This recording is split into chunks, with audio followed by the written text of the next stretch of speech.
Parmi les batailles les plus rudes que nous ayons à livrer, certaines demeurent invisibles aux yeux des autres. Ce sont les luttes qui se jouent dans le secret de notre propre esprit.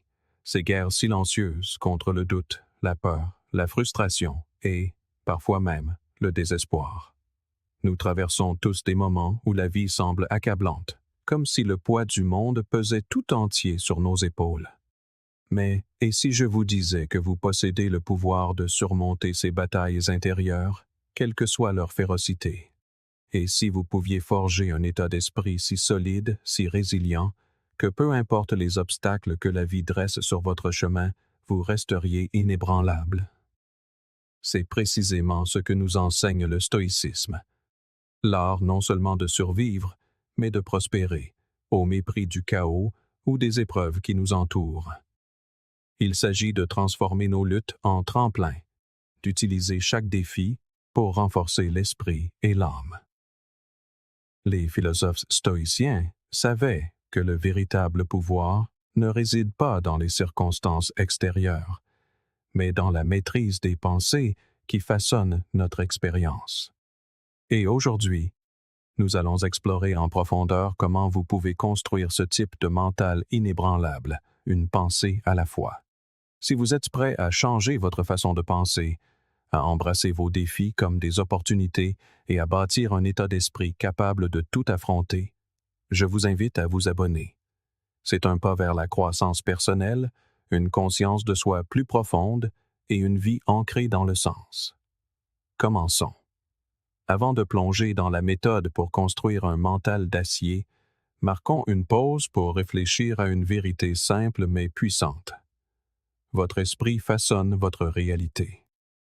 Il est facile de croire que le monde qui nous entoure, les personnes présentes dans nos vies ou les circonstances dans lesquelles nous nous trouvons sont les éléments qui définissent véritablement nos expériences.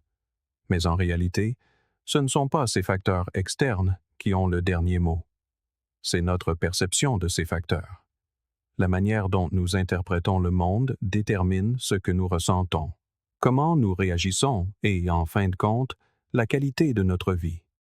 Les stoïciens l'avaient profondément compris, en particulier Marc Aurèle, qui se rappelait souvent que « nous ne sommes pas troublés par les événements, mais par l'idée que nous nous faisons de ces événements ».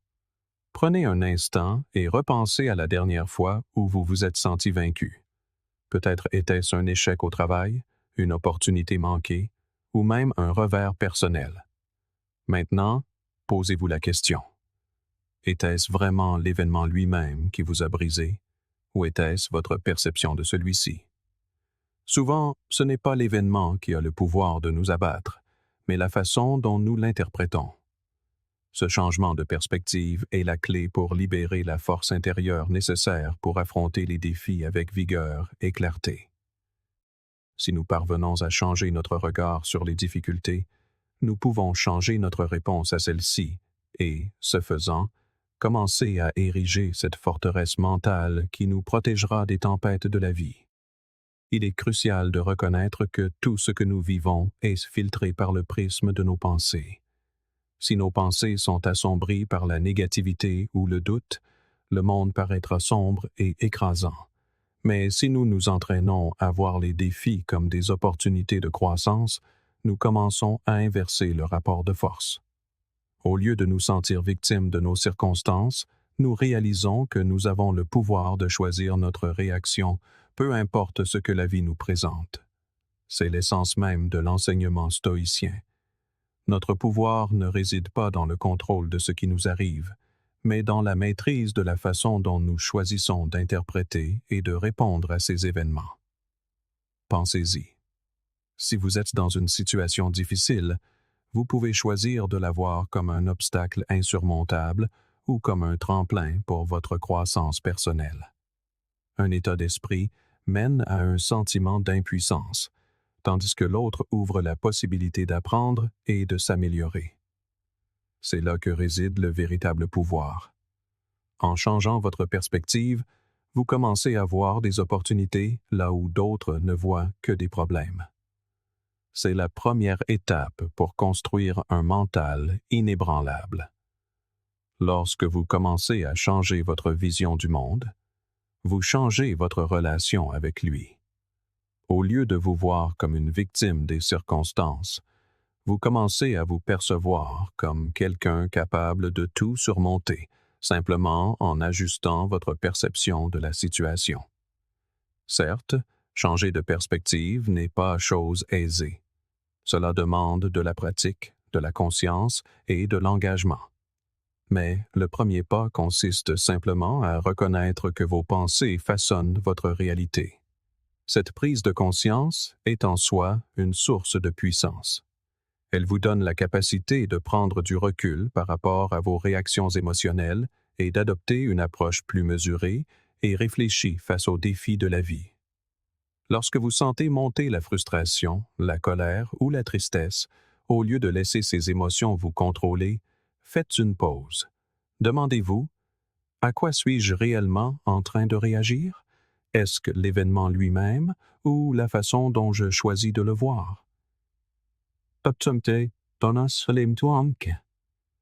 Cette simple question peut transformer complètement votre approche de n'importe quelle situation. En fait, plus nous pratiquons ce changement de perception, plus il devient naturel. Avec le temps, notre esprit commence à adopter par défaut une attitude qui voit les défis comme des opportunités plutôt que comme des obstacles. Nous commençons à reconnaître que nous n'avons pas besoin que les circonstances extérieures changent pour ressentir la paix, le contentement ou le succès. Au contraire, nous réalisons que nous pouvons cultiver ces sentiments intérieurement en changeant notre réponse aux difficultés inévitables de la vie. C'est là le cœur de la construction d'un état d'esprit fort et résilient.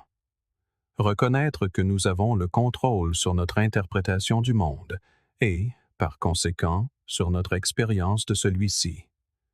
Lorsque vous commencez à voir le monde à travers ce prisme, tout change. La prochaine fois que vous ferez face à un défi, au lieu de vous sentir submergé, demandez-vous « Que puis-je apprendre de cela? Comment puis-je grandir à travers cette expérience? » Avec ce changement, vous commencez à libérer votre véritable potentiel. Vous ne voyez plus les obstacles comme des menaces, mais comme des étapes nécessaires pour évoluer vers une version plus forte et plus sage de vous-même. C'est la fondation d'un mental inébranlable. La reconnaissance que vous avez le pouvoir de contrôler vos pensées et, ce faisant, de contrôler votre réalité.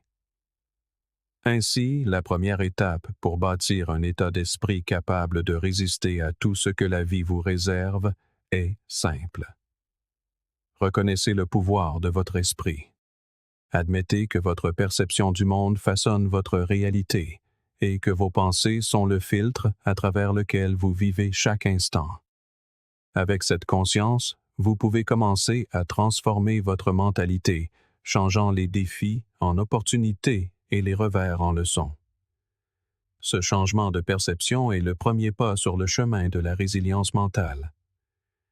Ce n'est pas ce qui vous arrive qui compte, c'est la façon dont vous choisissez de répondre, et ce choix vous appartient toujours. Le rejet. C'est une blessure cuisante, n'est-ce pas? Ce moment où vous vous exposez, pour finalement faire face à la froide et dure vérité que quelqu'un ne veut pas de ce que vous avez à offrir. C'est inconfortable, c'est douloureux, et il est tentant d'y voir un échec personnel. Mais, et si je vous disais que le rejet ne doit pas nécessairement être une défaite? Et si, au contraire, c'était une invitation à grandir? Et si le rejet était, en fait, l'un des outils les plus puissants dont vous disposez pour bâtir un mental plus fort? Lorsque vous commencez à voir le rejet sous cet angle, il cesse d'être quelque chose qui vous écrase. Il devient un outil pour renforcer votre esprit. C'est comme soulever des poids à la salle de sport. Au début, c'est difficile. Vous luttez et la charge semble insupportable, mais avec le temps, vos muscles s'adaptent, se renforcent, et ce qui semblait lourd devient plus léger. Le rejet fonctionne de la même manière. Plus vous y faites face, plus votre résilience se renforce. Plus vous le traversez, plus vous réalisez que peu importe le nombre de non que vous recevez, ils ne vous définissent pas. En fait, ils vous façonnent pour devenir quelqu'un capable de gérer des défis bien plus grands à l'avenir. Pensez aux plus grands esprits de l'histoire, aux innovateurs, aux créateurs, aux leaders. Ils ne sont pas arrivés là où ils sont en évitant le rejet. Ils l'ont affronté de front, encore et encore. Thomas Edison, par exemple, a échoué des milliers de fois avant d'inventer l'ampoule électrique. Et pourtant, il ne voyait pas ses échecs comme des raisons d'abandonner. Au contraire, il les voyait comme des leçons, comme des opportunités d'apprendre et de grandir. « Je n'ai pas échoué », a dit un jour Edison. « J'ai simplement trouvé 10 000 façons qui ne fonctionneront pas. » Cet état d'esprit, ce refus d'être défini par le rejet, est ce qui l'a finalement mené au succès. Et ce ne sont pas seulement les inventeurs et les entrepreneurs qui font face au rejet. Nous y sommes tous confrontés sous différentes formes. Que ce soit une candidature rejetée, une relation qui s'effondre ou un rêve qui semble hors de portée, le rejet fait partie de l'expérience humaine. La question est, comment allez-vous réagir? Allez-vous le laisser vous briser ou allez-vous l'utiliser comme carburant pour devenir plus fort? Les stoïciens croyaient que la véritable force ne vient pas de l'évitement des épreuves, elle vient de leur acceptation, de l'apprentissage de la fermeté face à l'adversité. En fait, plus vous faites face au rejet, plus vous réalisez que ce n'est pas le rejet qui vous définit. C'est votre réponse à celui-ci. Lorsque vous abordez le rejet avec un esprit stoïque, il devient clair que chaque refus n'est qu'une étape de plus dans le voyage. Ce n'est pas un échec. C'est une réorientation. C'est une opportunité d'ajuster votre approche, d'affiner votre vision et d'essayer à nouveau avec plus de sagesse et de clarté. Et lorsque vous abordez le rejet avec cet état d'esprit, vous découvrez qu'il n'a plus le pouvoir de vous retenir. Peu importe combien de fois on vous dit non, peu importe combien de portes se ferment devant vous, ce qui compte, c'est votre réaction. Allez-vous permettre à cela de vous définir, ou allez-vous tirer la leçon, grandir et continuer d'avancer? Car comme nous l'enseignent les stoïciens, la seule chose que nous pouvons contrôler est notre réaction, et si nous pouvons apprendre à contrôler cela, alors aucun revers, aucun rejet, aucun échec ne pourra jamais nous arrêter. Alors, la prochaine fois que vous ferez face au rejet, souvenez-vous de ceci. Ce n'est pas le rejet lui-même qui compte. C'est ce que vous en faites. Embrassez-le. Utilisez-le comme un outil de croissance. Laissez-le renforcer votre résilience, aiguiser votre courage et approfondir votre détermination. Et surtout, rappelez-vous que les plus grands esprits de l'histoire ne se sont pas construits sur le succès seul. Ils ont été forgés dans le feu du rejet. Alors, relevez le défi, affrontez-le et laissez-le vous rendre plus fort. La résilience est l'une de ces qualités que nous admirons tous chez les autres, mais combien de fois nous arrêtons-nous pour réfléchir à la manière dont nous pouvons la développer nous-mêmes? La vérité est que la résilience n'est pas quelque chose qui apparaît par magie durant les périodes difficiles. C'est quelque chose qui se construit à travers les défis mêmes que nous affrontons. Les personnes les plus résilientes ne sont pas celles qui évitent les épreuves, mais celles qui les embrassent, en tirent des leçons et les utilisent pour devenir plus fortes. Pensez-y. Chaque défi que vous rencontrez est une opportunité de prouver votre force mentale, de vous montrer à vous-même que vous pouvez non seulement survivre aux situations difficiles, mais prospérer grâce à elles. Maintenant, prenez un moment et repensez à une période de votre vie où vous vous êtes senti vraiment submergé par un problème. Peut-être était-ce au travail, dans votre vie personnelle, ou un objectif que vous peiniez à atteindre. Comment l'avez-vous géré? Vous êtes-vous senti écrasé sous son poids?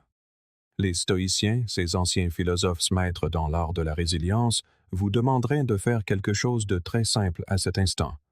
Changez votre façon de voir le problème.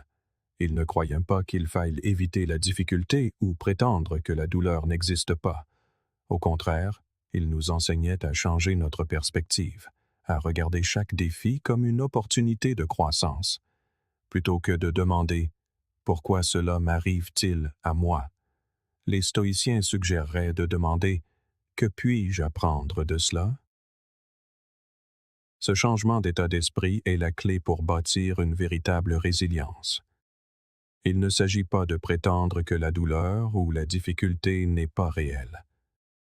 Il s'agit de reconnaître que, bien que vous ne puissiez pas toujours contrôler ce qui vous arrive, vous pouvez contrôler votre réponse.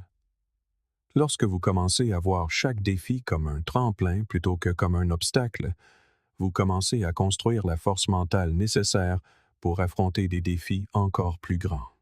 En fait, les stoïciens soutiendraient que c'est précisément en faisant face à l'adversité que nous développons nos vertus les plus précieuses, la sagesse, le courage et la persévérance. Faisons une pause un instant. Imaginez que vous traversez une mauvaise passe. Une relation s'effondre. Un emploi vous glisse entre les doigts. Ou vous échouez dans quelque chose qui vous tient à cœur. Il est naturel de se sentir abattu ou découragé. Mais maintenant, au lieu de laisser ces sentiments vous définir, demandez-vous « Que puis-je apprendre de cela ?» Dans chaque échec ou revers, il y a quelque chose à gagner. Les stoïciens croyaient que même lorsque la vie nous fait dévier de notre route, nous pouvons choisir d'apprendre de l'expérience, de nous adapter et d'avancer avec plus de sagesse. C'est l'essence de la résilience, la capacité de récupérer, de continuer à avancer et d'émerger plus fort qu'avant. Carl Jung a également évoqué le pouvoir d'embrasser l'adversité. Il a prononcé cette phrase célèbre. « Je ne suis pas ce qui m'est arrivé, je suis ce que je choisis de devenir. » C'est le cœur de la résilience. Il s'agit de choisir comment répondre aux défis que la vie nous lance. Jung comprenait que nos circonstances ne nous définissent pas. Ce sont nos réactions à ces circonstances qui le font.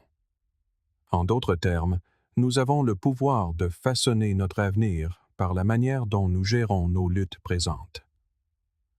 Lorsque nous embrassons les défis de la vie avec cet état d'esprit, nous ne faisons pas que survivre. Nous grandissons, évoluons et devenons davantage qui nous étions destinés à être.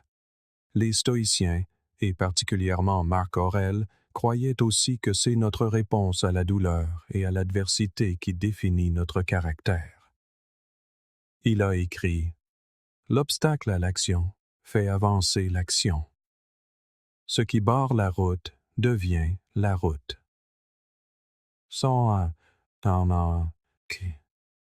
Cela signifie que les obstacles ne sont pas simplement des choses qui se dressent sur notre chemin. Ils sont des opportunités de pratiquer la vertu. Chaque fois que vous rencontrez un défi, vous avez la chance d'agir avec sagesse, patience et courage. Ces vertus ne se développent pas en évitant la difficulté. Elles se développent en l'affrontant de face, en choisissant votre réponse lorsque la vie devient difficile. Il est facile de regarder quelqu'un de résilient et de penser qu'il doit posséder une formule secrète pour le succès, qu'il a d'une certaine manière réussi à éviter les épreuves de la vie. Mais la vérité est que les personnes résilientes ne sont pas celles qui évitent les difficultés. Ce sont celles qui ont appris à les embrasser. Elles savent que les défis de la vie sont inévitables, et elles ont fait le choix conscient d'aborder chacun d'eux comme une opportunité de devenir plus fort, plus sage et plus capable. En ce sens, la résilience n'est pas un trait de personnalité avec lequel certaines personnes naissent. C'est une compétence qui peut être cultivée par la pratique et la persévérance. La résilience ne consiste pas seulement à rebondir après l'adversité. Il s'agit d'apprendre à prospérer face à elle. Plus vous embrassez les défis de la vie, plus vous développez la robustesse mentale pour affronter des défis encore plus grands par la suite. Et rappelez-vous, il ne s'agit pas de faire semblant que les difficultés ne sont pas réelles. Il s'agit de choisir comment y répondre. La vie ne sera pas toujours facile. Vous ferez face à des revers, des échecs et des peines de cœur. Mais si vous choisissez de voir chacun de ces moments comme des opportunités de grandir, vous découvrirez que votre résilience devient inébranlable.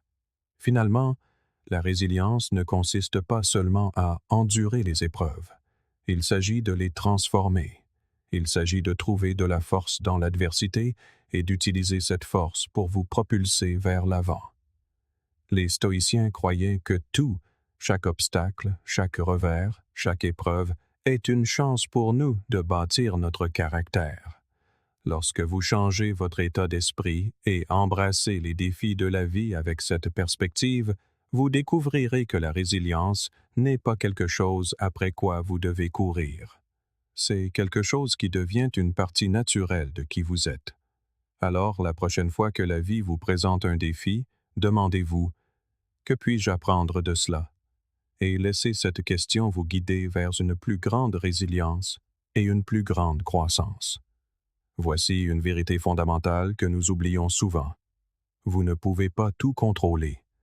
Il y aura toujours des éléments hors de votre contrôle, les actions des autres, l'incertitude de l'avenir, les événements aléatoires qui peuvent ébranler votre monde quand vous vous y attendez le moins. Ces choses font partie de la vie, et peu importe vos efforts, vous ne pourrez pas empêcher qu'elles se produisent. Mais voici la nuance. Il y a une chose sur laquelle vous avez toujours le contrôle, quelle que soit la situation, votre réaction. C'est une réalisation puissante quand on la comprend vraiment. Épictète a dit, de manière célèbre, « Ce n'est pas ce qui vous arrive qui compte, mais la manière dont vous y réagissez. » Cette citation a un poids immense. Pensez-y. Combien de fois avez-vous été dans une situation difficile, quelque chose hors de votre contrôle, en vous sentant complètement impuissant? La vérité est que, dans ces moments-là, le seul vrai pouvoir que vous possédez est votre réaction. Vous ne pouvez pas changer la situation, mais vous pouvez choisir comment y répondre. C'est là que réside votre force. Lorsque vous déplacez votre attention vers ce que vous pouvez contrôler, vos actions, vos réponses, vos pensées, vous commencez à construire une armure mentale. Vous commencez à renforcer cette partie de vous qui est intouchable, cette partie de vous capable de traverser n'importe quelle tempête que la vie met sur votre route. Imaginez un instant. Lorsque quelque chose survient et ébranle votre monde, au lieu de laisser la situation dégénérer en une vague d'anxiété ou de frustration, vous faites une pause. Vous respirez. Vous choisissez votre réponse. Vous reconnaissez que, bien que vous ne puissiez pas contrôler le monde extérieur, vous pouvez toujours contrôler la manière dont vous interagissez avec lui. C'est le fondement de la résilience. C'est dans ces moments de choix que votre force mentale se construit véritablement. Cette approche ne signifie pas que vous fermez les yeux sur les difficultés de la vie. Cela ne signifie pas que vous prétendez que tout va bien. Au contraire, il s'agit de reconnaître que la vie lancera des imprévus, des défis inattendus, des situations injustes, des pertes, et que même si nous ne pouvons pas changer les faits, nous pouvons contrôler la manière dont nous les accueillons. Il s'agit de choisir d'être le calme au cœur de la tempête, plutôt que d'être submergé par elle. Les stoïciens croyaient que nous devrions nous concentrer sur les choses que nous pouvons changer et lâcher prise sur ce que nous ne pouvons pas. Ils savaient que l'anxiété vient souvent du fait d'essayer de contrôler l'incontrôlable. Par exemple, vous ne pouvez pas contrôler comment les gens vous traitent, mais vous pouvez contrôler comment vous les traitez. Vous ne pouvez pas contrôler ce que l'avenir réserve, mais vous pouvez contrôler comment vous vous y préparez. Lorsque vous reconnaissez les limites de votre contrôle, vous vous libérez des inquiétudes inutiles et, dans cet espace, vous trouvez la paix. Cette pratique consistant à se concentrer sur ce que l'on peut contrôler n'est pas seulement une question de force mentale, c'est une question de liberté émotionnelle. Lorsque nous arrêtons de stresser pour tout ce qui échappe à notre contrôle, nous faisons de la place pour nous concentrer davantage sur ce qui compte. Cela ne signifie pas que nous ignorons nos émotions, mais nous apprenons à ne pas les laisser nous gouverner. Nous apprenons que s'il est normal de ressentir de la frustration, de la tristesse ou de la colère, ces émotions n'ont pas à dicter nos réponses. Cette conscience apporte la clarté, et la clarté apporte le pouvoir. La clé pour vivre ainsi est de cultiver la conscience. Lorsque la vie vous lance des défis, arrêtez-vous et demandez-vous: que puis-je contrôler à cet instant? Simple. Cela peut être aussi simple que de choisir de rester calme lorsque quelqu'un vous coupe la route, ou peut-être d'assumer la responsabilité de vos actes lorsque les choses ne se passent pas comme prévu. Ce qui compte, c'est que peu importe les circonstances, vous avez toujours la capacité de choisir votre réponse. Cette pratique n'est pas toujours facile. Elle prend du temps et demande du travail. Mais plus vous la pratiquez, plus elle devient naturelle. Plus vous vous concentrez sur ce que vous pouvez contrôler, plus vous commencez à voir que vous avez la force de gérer n'importe quelle situation, aussi difficile soit-elle. Dans ces moments de tension, quand tout en vous hurle de réagir, pratiquez la maîtrise de soi. Au lieu de laisser vos émotions contrôler vos actions, prenez du recul. Faites une pause un instant. Dans ce bref silence, demandez-vous: que ferait la meilleure version de moi-même en cet instant? C'est une question simple, mais elle peut tout changer.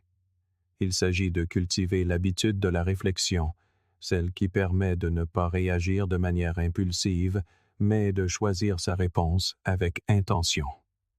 Cette pratique, bien qu'exigeante, vous permet d'affronter n'importe quelle situation avec calme et lucidité, plutôt que d'être emporté par le tumulte de vos émotions. Épictète l'a résumé simplement: ce ne sont pas les événements qui nous troublent, mais l'idée que nous nous en faisons. C'est là l'essence même de la maîtrise de soi. Il ne s'agit pas de ce que le monde nous inflige, mais de la manière dont nous cadrons ces expériences. En développant la capacité de faire une pause et de réfléchir avant de réagir, vous passez du statut de victime des circonstances à celui de maître de vos propres réponses.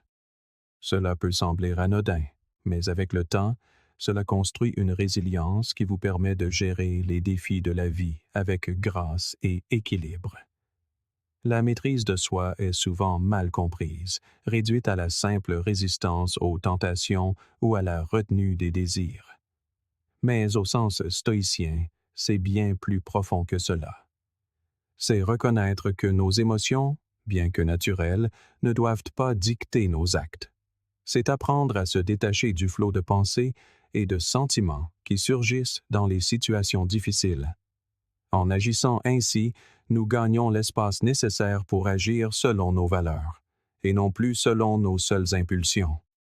Ce type de maîtrise de soi est ce qui nous permet de rester concentrés sur ce qui compte vraiment, même lorsque le monde autour de nous sombre dans le chaos. Nous savons tous que la vie ne se déroule pas toujours comme prévu.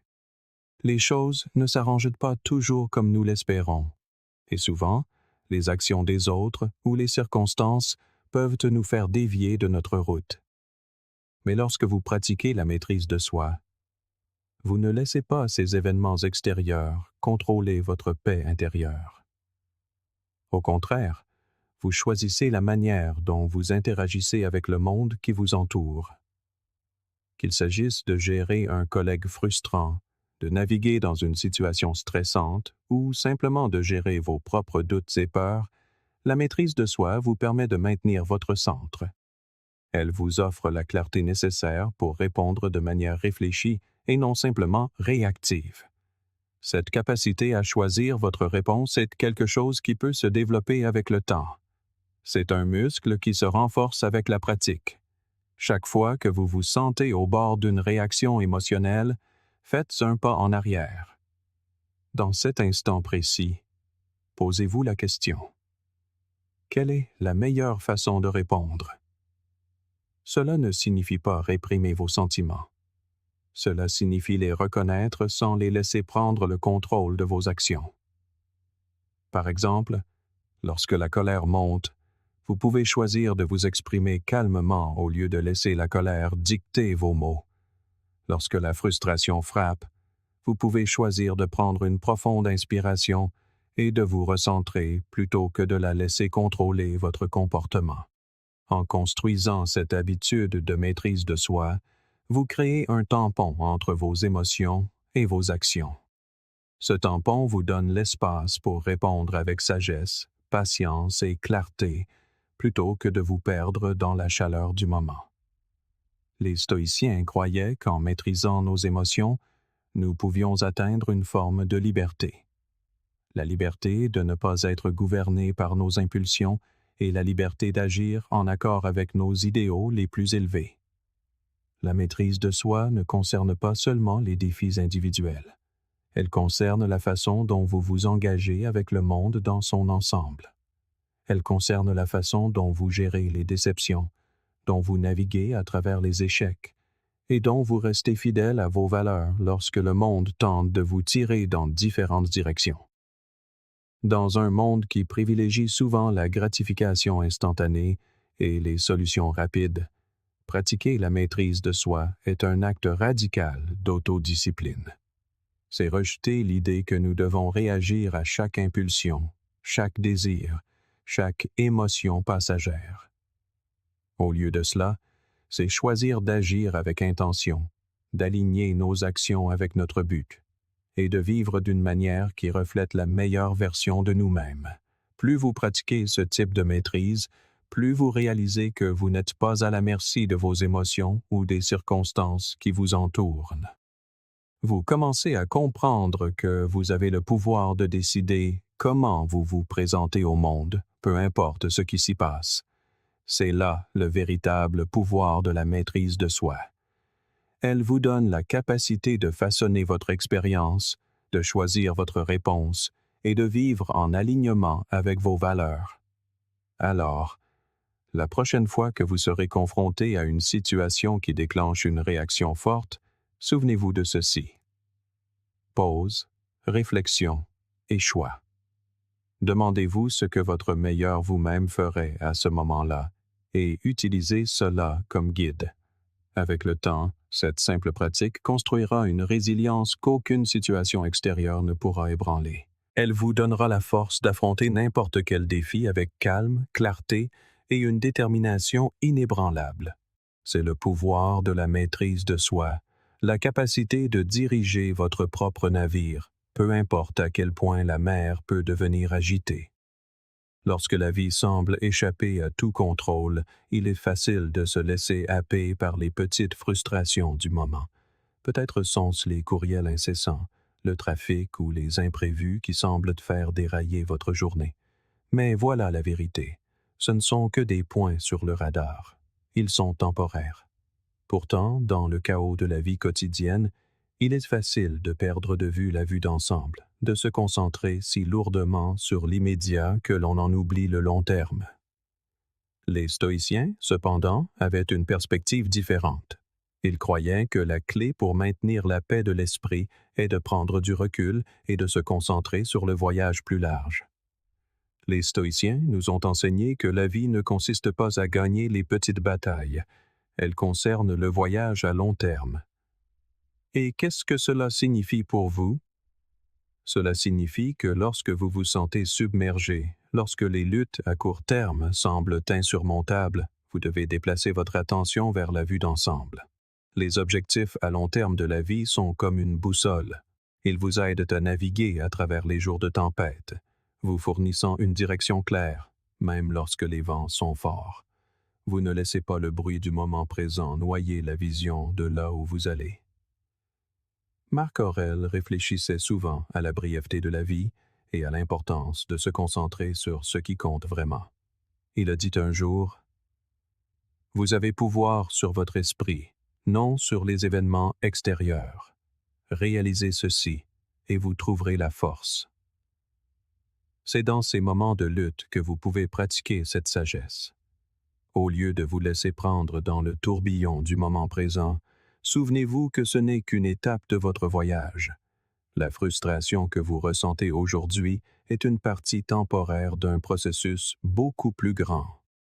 En vous concentrant sur vos objectifs à long terme, vous gardez votre esprit ancré dans un lieu de clarté et de but, peu importe la difficulté des choses. C'est là que le pouvoir de la perspective entre en jeu.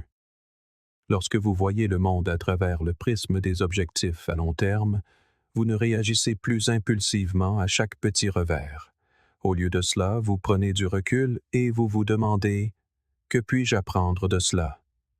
Il s'agit de prendre des décisions basées sur l'endroit où vous voulez être dans le futur et pas seulement sur les circonstances immédiates. Ce changement d'état d'esprit est incroyablement puissant, car il vous permet d'avancer dans la vie avec intention plutôt que d'être emporté par le courant. La clé pour rester sur la bonne voie avec les objectifs à long terme est de les décomposer en étapes gérables. Il est facile de regarder la vue d'ensemble et de se sentir submergé par l'énormité de tout cela, mais lorsque vous vous concentrez sur ce que vous pouvez faire aujourd'hui pour vous rapprocher de cette vision, cela rend le voyage moins intimidant. Chaque petite action que vous entreprenez est comme une brique dans la fondation de votre avenir, et avec le temps, ces petites étapes s'accumulent en quelque chose de bien plus grand que vous n'auriez pu l'imaginer.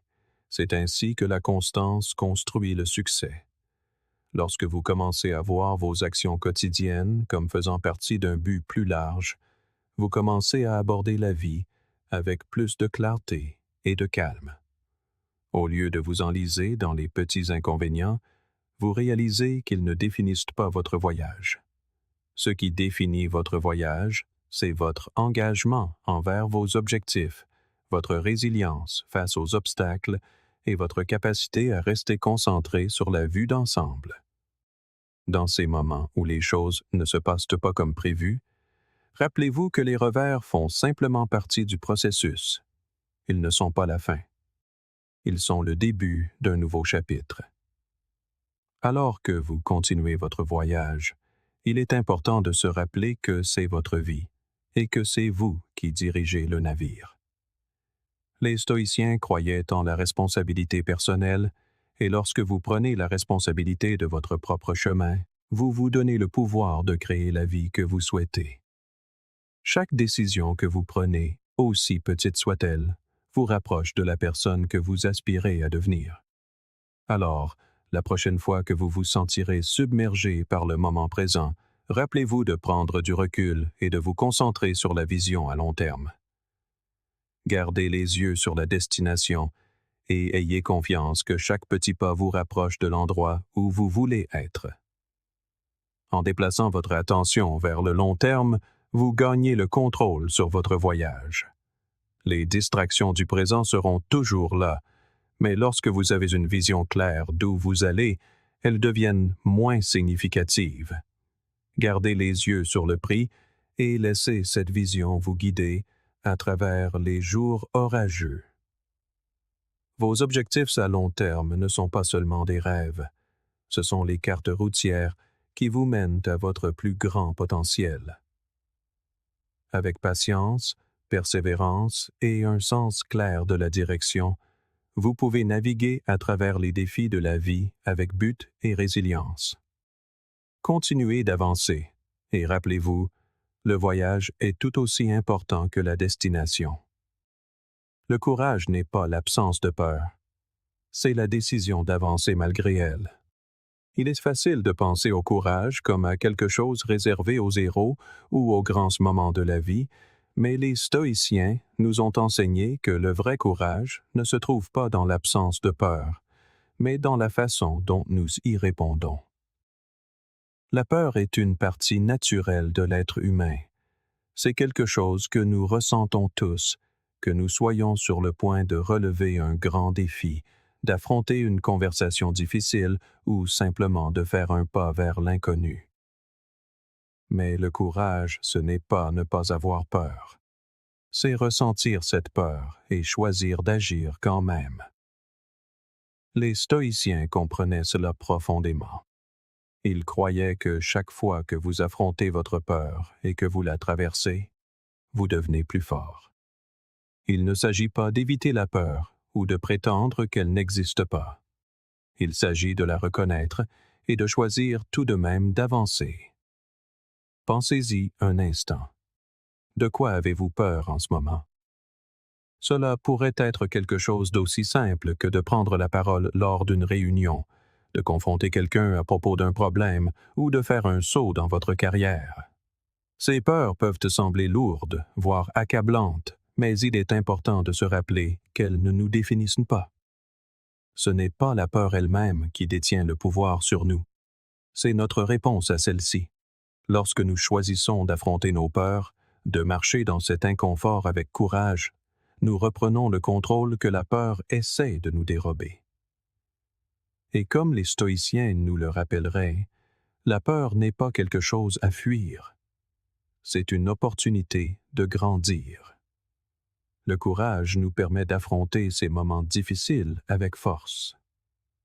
C'est la résolution intérieure de pousser vers l'avant, même lorsque le résultat est incertain, même lorsqu'il est plus facile de rester là où nous sommes, dans nos zones de confort. Chaque fois que vous affrontez une peur, aussi petite soit-elle, vous construisez de la résilience. Chaque fois que vous choisissez le courage, vous fortifiez votre force mentale, vous préparant pour le prochain défi. C'est un principe fondamental de la philosophie stoïcienne. Il est facile d'être consumé par la peur, surtout lorsque les enjeux semblent élevés.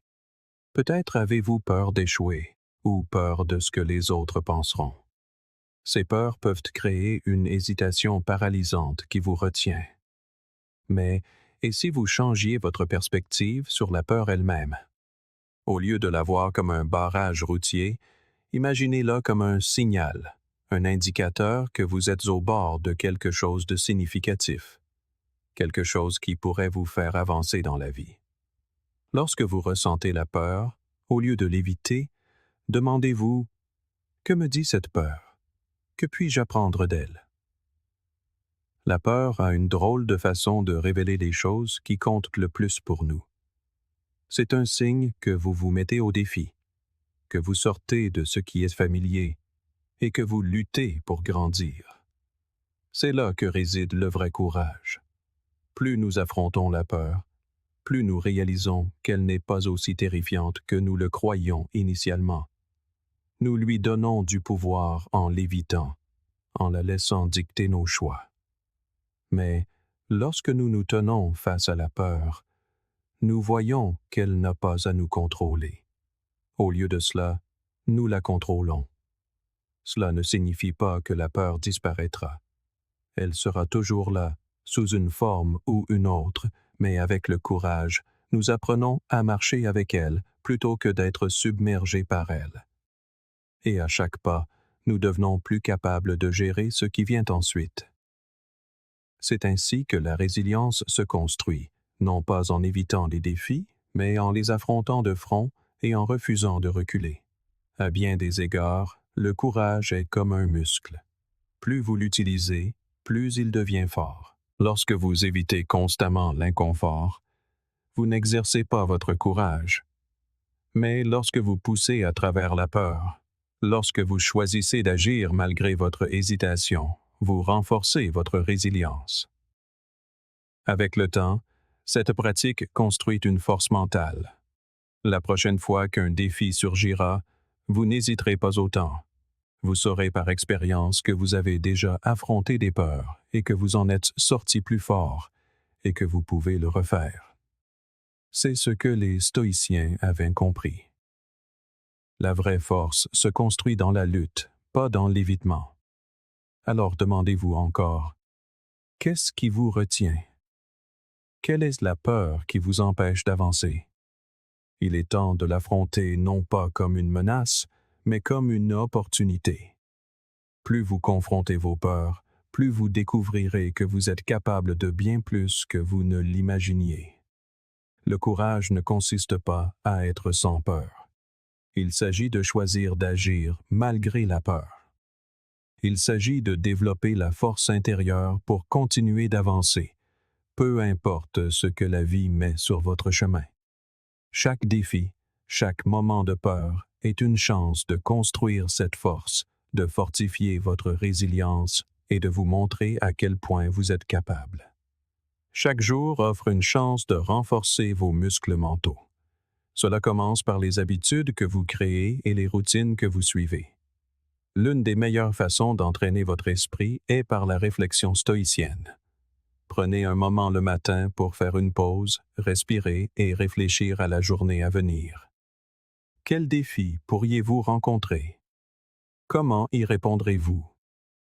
Cette pratique ne consiste pas seulement à se préparer pour les bons jours.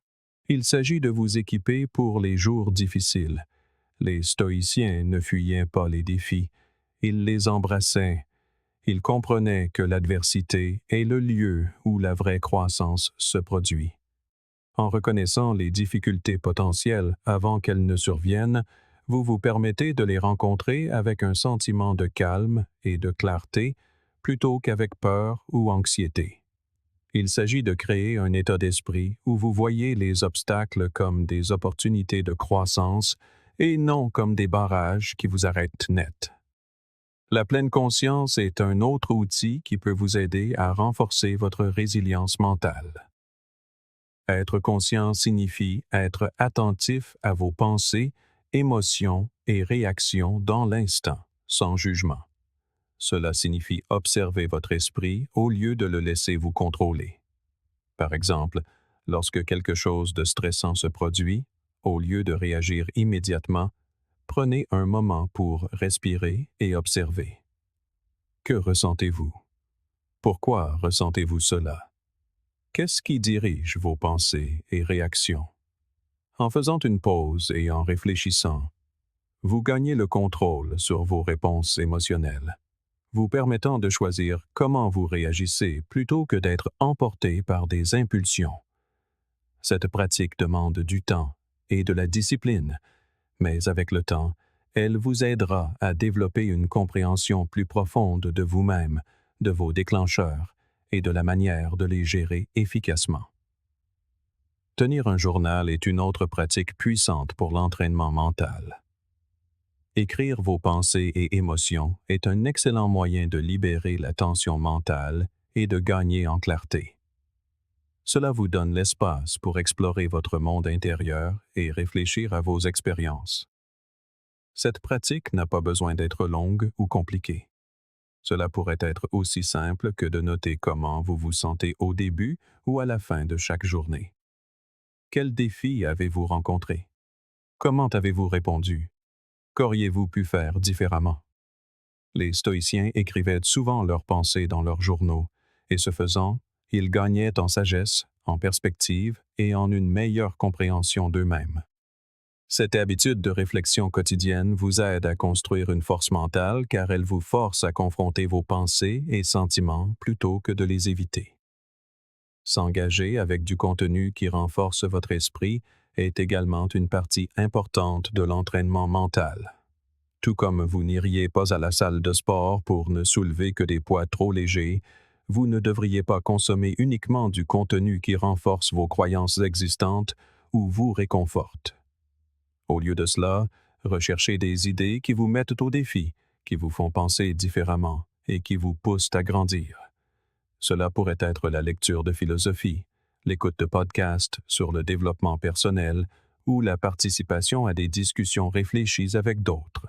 Chaque parcelle de connaissances que vous consommez est comme ajouter du poids à votre barre mentale, vous rendant plus fort, plus résilient et plus capable de naviguer dans les défis de la vie.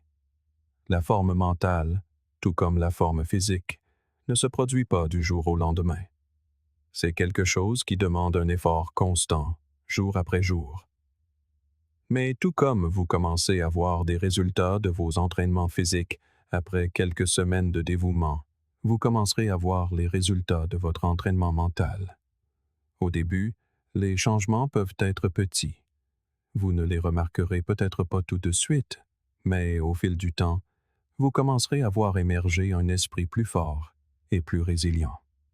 vous constaterez que vous gérez mieux le stress, que vous êtes moins réactif et que vous êtes capable d'affronter les défis avec une plus grande aisance. C'est le pouvoir de l'entraînement mental constant. Avec le temps, vous construirez la force pour gérer tout ce que la vie mettra sur votre chemin. Tout comme la forme physique, la forme mentale est un voyage de toute une vie. Il y aura toujours de la place pour grandir et s'améliorer, et chaque jour présente une nouvelle opportunité de renforcer votre esprit. Mais la clé est de se présenter de manière cohérente et de faire le travail. Si vous voulez construire de la résilience, vous devez vous engager dans un entraînement mental quotidien, que ce soit par la réflexion stoïcienne, la pleine conscience, l'écriture d'un journal ou la consommation de contenu qui vous pousse à réfléchir et à grandir. En intégrant ces pratiques à votre routine, vous développerez la ténacité mentale non seulement pour survivre aux défis de la vie, mais pour prospérer face à eux. Le voyage ne sera pas facile, mais il en vaudra la peine. Chaque jour que vous investissez dans votre forme mentale, vous deviendrez une version plus forte et plus résiliente de vous-même. Le perfectionnisme, c'est quelque chose avec lequel nous luttons tous, souvent sans même réaliser à quel point il nous retient. Nous visons une exécution sans faille, pensant que la seule façon de réussir est de tout faire correctement. Mais voici la vérité. Le perfectionnisme est un piège. Il vous garde coincé dans une boucle constante de doute de soi et de procrastination, ne vous permettant jamais d'avancer. Les stoïciens, avec leur concentration sur la vie en accord avec la nature, comprenaient cela profondément. Ils croyaient que la perfection était une illusion, une fausse idée qui ne fait que nous paralyser. Ce qu'ils valorisaient à la place, c'était le progrès, pas la perfection. Le progrès. Lorsque vous regardez la vie à travers le prisme du perfectionnisme, tout tourne autour du fait de réussir, d'être impeccable et d'éviter les erreurs à tout prix.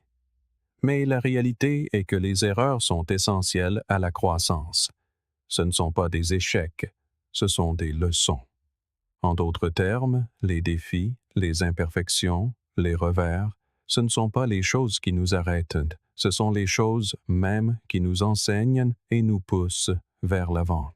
Ainsi, lorsque nous commettons une erreur, nous ne devrions pas tomber dans le désespoir ou la frustration. Au lieu de cela, nous devrions l'embrasser comme faisant partie du processus, sachant qu'elle nous aide à construire résilience et sagesse. Il est facile de voir l'imperfection comme quelque chose à éviter, mais et si nous la recadrions? Et si nous voyions l'imperfection non pas comme quelque chose à craindre, mais comme un tremplin vers quelque chose de plus grand? Chaque fois que vous choisissez d'agir bien que tout ne soit pas parfait, vous renforcez l'idée que c'est le progrès qui compte.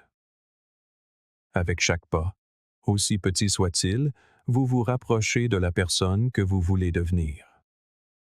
La perfection, d'autre part, peut vous paralyser, vous laissant coincé dans un cycle sans fin de remise en question et de réflexion excessive. Alors, comment lâcher prise sur le perfectionnisme? D'abord, nous devons commencer par accepter que ce qui est suffisant est en réalité assez bien. Cela ne signifie nullement qu'il faille revoir vos exigences à la baisse ou vous contenter de la médiocrité. Il s'agit plutôt de reconnaître que l'attente des conditions idéales pour agir ne fera que vous empêcher d'avancer. La perfection est un idéal inaccessible et plus tôt nous abandonnerons cette norme impossible, plus vite nous commencerons à accomplir de réels progrès. C'est un véritable changement d'état d'esprit. Au lieu de viser une exécution sans faille, nous nous concentrons sur une amélioration constante. La clé n'est pas d'être parfait, mais d'être meilleur que vous ne l'étiez hier. Passez à l'action, même si vous ne vous sentez pas prêt à 100%. Lancez ce projet, ayez cette conversation, prenez cette décision. Faites-le imparfaitement, mais faites-le. En réalité, agir de manière imparfaite vaut souvent bien mieux que de rester immobile. Plus nous attendons que chaque pièce du puzzle se mette en place, plus nous retardons précisément ces choses qui nous aideraient à grandir. Le progrès ne naît pas de l'attente passive du moment idéal. Il émerge lorsque l'on se présente, que l'on commet des erreurs et que l'on en tire des leçons. Une autre étape essentielle de ce voyage consiste à se libérer du besoin d'approbation. Le perfectionnisme prend souvent racine dans un désir profond d'être validé par autrui, d'apparaître sans défaut à leurs yeux. Pourtant, la véritable croissance vient de l'intérieur. Lorsque vous cessez de quérir l'assentiment des autres pour embrasser votre propre évolution, la pression d'être parfait s'évanouit. Vous commencez à tirer fierté de vos efforts et non de la perception qu'en ont les autres. En tournant votre regard vers l'intérieur, votre estime de soi ne dépend plus d'une validation externe. Il s'agit d'être fier du chemin parcouru, aussi modeste soit-il. Accueillir l'imperfection est un acte libérateur. Cela vous affranchit du stress constant de devoir répondre à des normes inatteignables. Cela vous autorise à prendre des risques, à expérimenter, à échouer et à apprendre. Et à travers ce processus, vous ne bâtissez pas seulement votre résilience, mais aussi votre confiance. Quand vous cessez d'exiger la perfection, vous commencez à vous faire davantage confiance. Vous commencez à croire en votre capacité à gérer tout ce qui se présente, même si les événements ne se déroulent pas comme prévu. La prochaine fois que vous vous surprendrez à tomber dans le piège du perfectionnisme, marquez une pause. Demandez-vous: quel est le prochain petit pas que je peux faire vers mon objectif? Ne vous laissez pas enliser par la peur de l'imperfection. Concentrez-vous plutôt sur une progression régulière. Souvenez-vous, chaque pas en avant, aussi imparfait soit-il, est une victoire. Et à mesure que vous continuerez à avancer, vous réaliserez que la perfection n'a jamais été le but. Le but a toujours été la croissance, l'apprentissage et le fait de devenir la meilleure version de vous-même. Alors, lâchez prise sur ce besoin d'être parfait. Embrassez le progrès et célébrez chaque étape imparfaite du chemin. Le perfectionnisme n'est pas la voie du succès, c'est la voie de l'auto-sabotage. En renonçant au besoin de perfection, vous ouvrez la porte au véritable progrès. Il est temps d'arrêter d'attendre que tout soit juste et de commencer à bouger, imparfaitement, mais audacieusement. Faites-en votre mantra. Assez bon, c'est suffisant. Lorsque nous songeons à l'héritage que nous laisserons, la plupart d'entre nous visualisent immédiatement ce que nous abandonnons derrière nous. La richesse accumulée, les postes occupés ou les biens matériels acquis. Nous considérons ces réalisations extérieures comme des marqueurs de réussite. Mais, et si je vous disais que le véritable héritage ne se construit pas sur ce que vous possédez, mais sur qui vous devenez?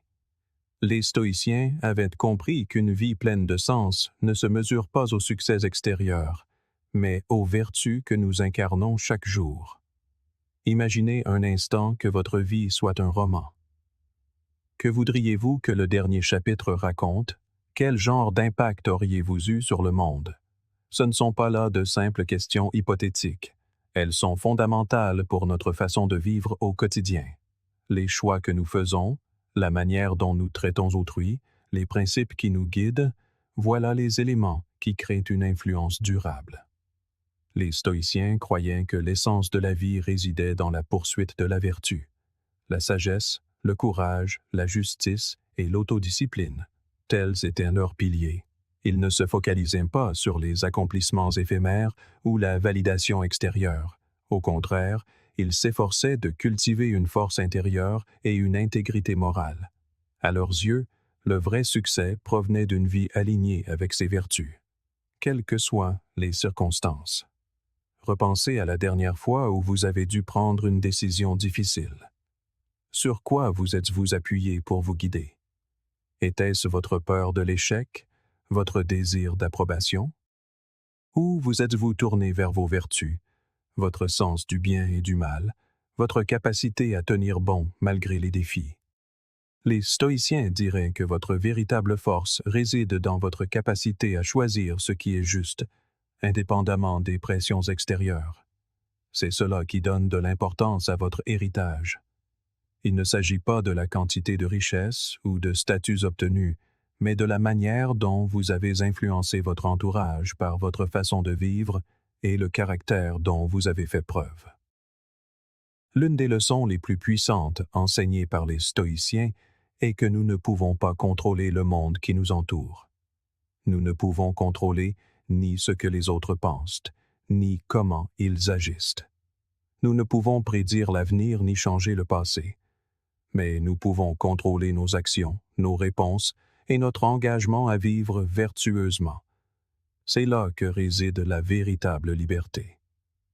Lorsque vous faites des choix basés sur vos principes, que ce soit dans votre travail, vos relations ou votre croissance personnelle, vous vivez en accord avec vos valeurs, et c'est là le fondement d'un héritage significatif. Carl Jung l'a formulé ainsi: le privilège d'une vie est de devenir qui vous êtes vraiment. En devenant la personne que vous souhaitez être, en vivant avec intégrité et détermination, vous bâtissez déjà l'héritage qui perdurera bien au-delà de votre temps. Considérez à présent votre vie quotidienne. Quel genre de décisions prenez-vous qui reflètent vos valeurs? Choisissez-vous la facilité ou choisissez-vous ce qui est juste? Chaque action, aussi minime soit-elle, contribue à façonner la personne que vous devenez et l'empreinte que vous laisserez. Lorsque vous choisissez le courage plutôt que la peur, la justice plutôt que la convenance et la sagesse plutôt que l'impulsion, vous vivez une vie qui résonne avec vos principes fondamentaux. C'est ce que les stoïciens considéraient comme la véritable mesure du succès. Il ne s'agit pas d'honneur extérieur ou de prouesse. Il s'agit de la paix intérieure et de la force qui découle d'une vie vertueuse. Vivre vertueusement ne signifie pas que vous ne rencontrerez jamais d'épreuves ou de luttes. En fait, les stoïciens croyaient que les difficultés de la vie étaient des occasions de pratiquer et de renforcer nos vertus. C'est à travers l'adversité que nous développons la résilience, le courage et la sagesse. Lorsque nous choisissons d'agir avec intégrité, même quand cela est ardu, nous façonnons notre héritage d'une manière qui transcende l'instant présent. Chaque défi auquel nous faisons face est une opportunité de réaffirmer notre engagement envers la vertu et de laisser une marque durable sur le monde. Pour conclure, souvenez-vous de ceci. L'héritage que vous construisez ne concerne pas seulement les choses que vous accomplissez. Il concerne la personne que vous devenez. Chaque choix, chaque action, si petite soit-elle, laisse une empreinte. Alors, vivez avec détermination, vivez avec vertu, et laissez votre vie être l'héritage que vous souhaitez laisser derrière vous. Si ce message a résonné en vous, ne vous arrêtez pas là. Il y a toujours plus à apprendre et à comprendre pour grandir. Regardez la vidéo suggérée à l'écran et poursuivez votre voyage vers une vie de sens et de sagesse. Merci de faire partie du Stoic Journal. Continuez à réfléchir, continuez à grandir, et n'oubliez pas, la meilleure façon de prédire votre avenir est de le créer.